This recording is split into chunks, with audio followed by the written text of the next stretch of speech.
My name's Henry Sabetti.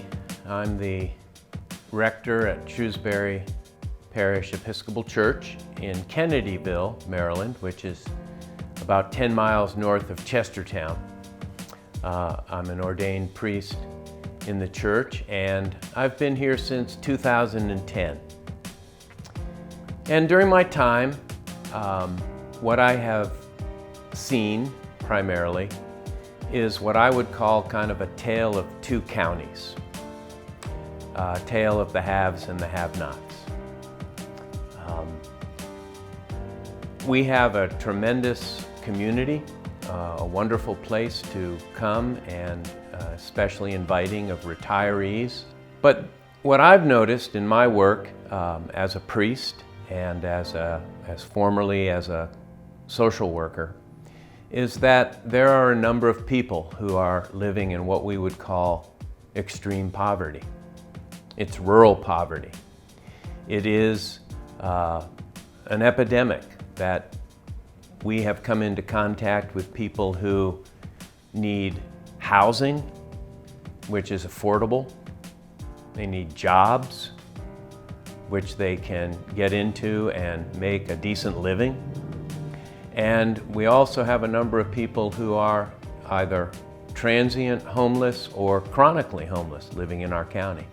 You're going to hear a lot of those stories, and I'm hoping that it will help you to understand the kind of two worlds that exist in this county, and that one of those worlds continues to be somewhat invisible to the majority of people who have never interacted in it. And I'm hoping that this will help you better understand and hopefully be called to some form of action in helping people. My name is Dawn Parks. I'm 46 years old. This is my daughter, Amelia Williams. She is 4 years old. She was born with a rare brain disorder called STXBP1. It causes her to have epilepsy. She has a chronic lung disorder. She is on many different machines, pulse ox monitors, feeding machines. Most of the time she needs oxygen to breathe at night. When she was born, we were living in a house in Rock Hall, and the house ended up getting sold. So we were displaced. We had no place to go. We had went to social services many times and was told that there was no funding, there was nothing that they could do to help us. We were put in a hotel by private citizens and by my daughter's caseworker who does the DDA. Ended up raising enough money to get us into a hotel for 32 days. Then we ended up going to St. Martin's Barn, which was a shelter that helps families and puts families into homes. We stayed there for almost a year, me, my daughter, my son. Then after we left the shelter, they found us a trailer to live in, a trailer home in Chestertown. We moved into that trailer home and we were there from January to June of 2023. The owner of the trailer had to move back into her home as she was being displaced. So once we left the trailer, we could not find any place to go. We went to churches, we went to social services, again, many times, and was always turned away, saying that they didn't have any funding, there was nothing that they could do. They offered me to go to a shelter, the ones where you have to leave in the morning, or leave in the early in the morning and then come back in the evening. I told them that that was not possible for me, as my daughter has so much equipment, medical equipment. She has medications that need to be refrigerated. It wasn't possible for me to go to a shelter. And they said, sorry, that's the only option we have for you. I went to a church, a local church, and they ended up raising enough money to get us to stay in the motel for two weeks. We stayed in the motel for 2 weeks and then had to keep continuously paying on our own to be able to stay in the hotel. The beds looked like they were about 20 years old. The paint was peeling off the bathroom walls, the ceiling, it was mold. There was mold everywhere in the bathroom. It was very, very hard. Very, very, very hard to live in a motel, especially with a child that is disabled. I wanted to get out of there. I wanted my kids to get out of there, but I had no choice to stay there, as every place that I called and social services, nobody was helping us. We were turned away at every phone call, every organization, especially social services. And I went into social services crying so hard to them that I couldn't even talk. I was pleading with them to please help us get into a place or into another shelter. The shelter that we had came from had a waiting list. There was just no room for us to be able to go back in there. When we finally could no longer pay to stay in the hotel, we were getting evicted out of the hotel, and we had all of our stuff outside. Social services was informed that we no longer were able to stay at the hotel, and 2 women from social services decided to come up there and see me and wanted to know where I was going. They wanted to see where I was going. They wanted to make sure that I had a place to go, because if I didn't, they were going to take my kids. And I feel that way because I asked them for months and months and months. I have been asking you guys for help, and nobody could help me. Not one person from social services said, I can help you, let's figure this out. Not one. To get where we are right now, never once, not once, did anyone from social service, from any government agency help us. Not one. Not one government agency helped us. You know, there's a lot of people out there. It's hard these days to try to find places to live, especially when you're living in a town like Kent County, because everything is so expensive. People can't, normal, average people can't afford it. I want to work, I can't work because my daughter's disabled. I am her full-time caregiver.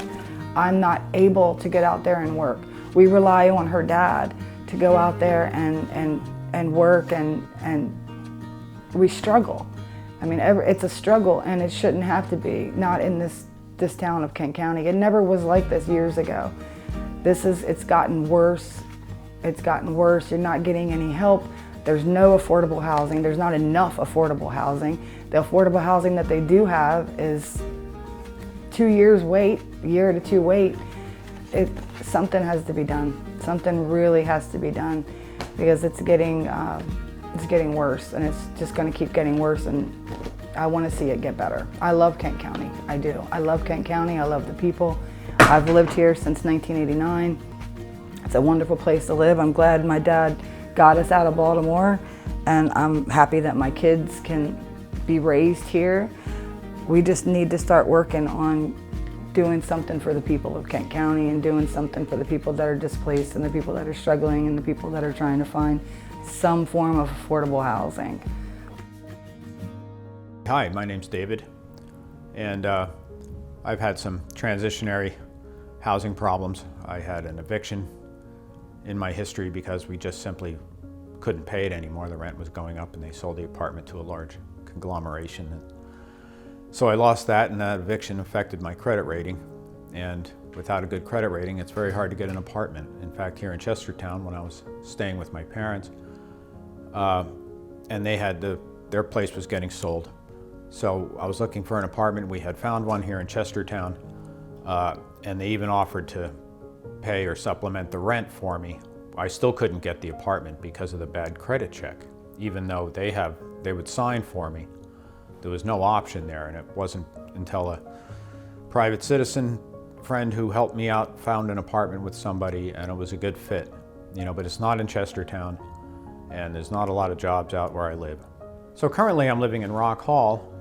You know, it's 15, 20 miles from Chestertown. I'm not sure how far, but there's no buses that run from Friday night all through the weekend until Monday. And even then, you know, I can get here in the morning. It would be hard to tell when I would be able to get back.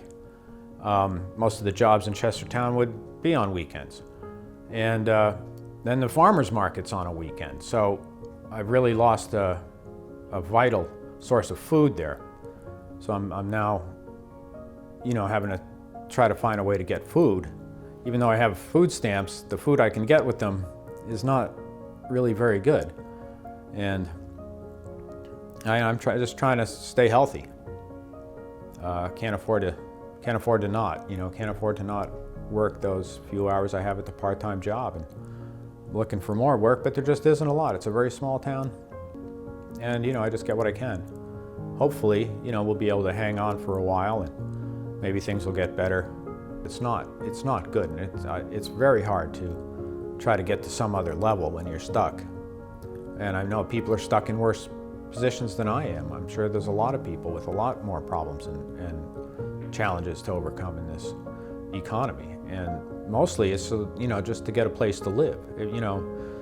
If you can hang your coat somewhere and you got a little bed and a place you can store your food, then you can start to make it. You can start to feel like there's some gravity in your life, and you can walk around and do things because you have a place you can't just carry all your stuff everywhere. And you can't just, leave it all somewhere. It's just not possible. It's incredibly difficult. It's been a struggle. A lot of people are on the edge like me. You have one little domino effect. One thing affects something else, and you're trying to hold on to where you live. You're trying to hold on to the life you had, and if you can't make enough money, maybe you use your credit cards too much, and then something else slips, and down you go. And there's really nowhere to go. You end up on the streets and shelters. You lose everything you had. I had a library, I had books and records and so many things, heirlooms, family stuff that's just gone. And it's a struggle to get it to stay going. It would be great if there was some kind of transitionary help that kept people from having to hit that level. Because once you do that, it's very hard to climb back from. You don't have a place to hang your coat or to sleep, or maybe telephone, or the ability to even get a job or keep a job or have enough to eat. Even though food stamps, it's not a lot. It's a little bit, and you can survive barely, but it doesn't get you toilet paper, which was always a big struggle, or things like that, Hi, my name is Sam Grimsley. I'm from Tampa, Florida. I'm 54 years old. I arrived at Chestertown about 14 months ago. I came through the H.O.Y.A.S Center. I had an addiction problem. Came to a place where I didn't know anybody, no name. I'm just like a fish out of water. Been here 14 months. I've been here like my first week I got here. I got a job, landed a job at Big Mix Barbershop. He gave me an opportunity. I appreciate him for giving me the opportunity, because when you come out of drugs and alcohol, a lot of people don't want to give you that opportunity to get back into society. And I've been with him for 12 months now. Things been going good. We have a good relationship. I'm in the transition of trying to get housing. And I've tried several programs. It's been kind of tough. I had a program to tell me, well, I'm gonna put you on emergency.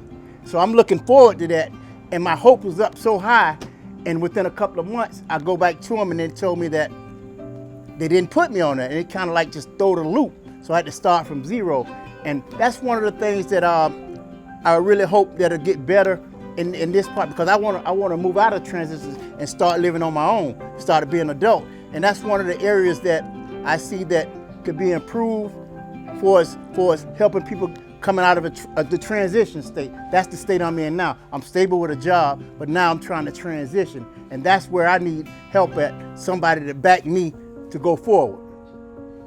Hi, I'm Deja H.O.Y.A.S. I'm 18 years old. I was born in Chestertown, but I was raised in Virginia. I was adopted with my brothers, Mardale, and I have two other brothers also. My adopted mom passed 2021 due to COVID and other problems, health problems. We had an older sister, but I don't want to say her name, but she kind of left us, but she was the older one out of all of us. So then I had to step in basically for my brother, start working. When I wanted to finish school, I couldn't really finish school because I had to take care of my brothers. Then the house mortgage was going up, and I couldn't pay for everything by myself. And I made sure my brothers graduated from school in Mardale. Then we all moved up here to Maryland with my biological mom. We haven't really talked to my biological mom our whole life at all. And when we finally met her, I always wanted to know what it was like with her. And then when we came to Maryland, we realized we got adopted and taken away from her because of the drugs in Kent County. I honestly never knew it was this much going on down here, because when we were adopted, our adopted mom took us away from that. But I took it upon myself to pay for a hotel for about a couple days, maybe a week, and get away from there. At first, I didn't think, I didn't know how I was going to get out of this situation, but since we met Mr. Queen, I have hope, I guess.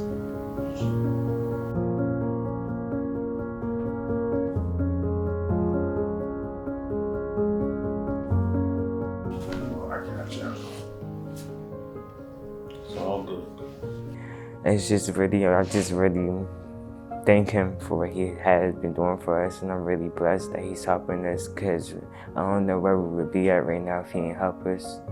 He helped us get our doctor's appointment straight.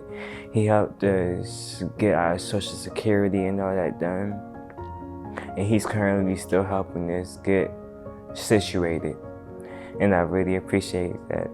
He's basically helping us grow. Like I said, our adopted mom passed in 2021. So honestly, us getting birth certificates, us doing, mind you, we were minors. We couldn't do anything. We couldn't set our own doctor's appointments up.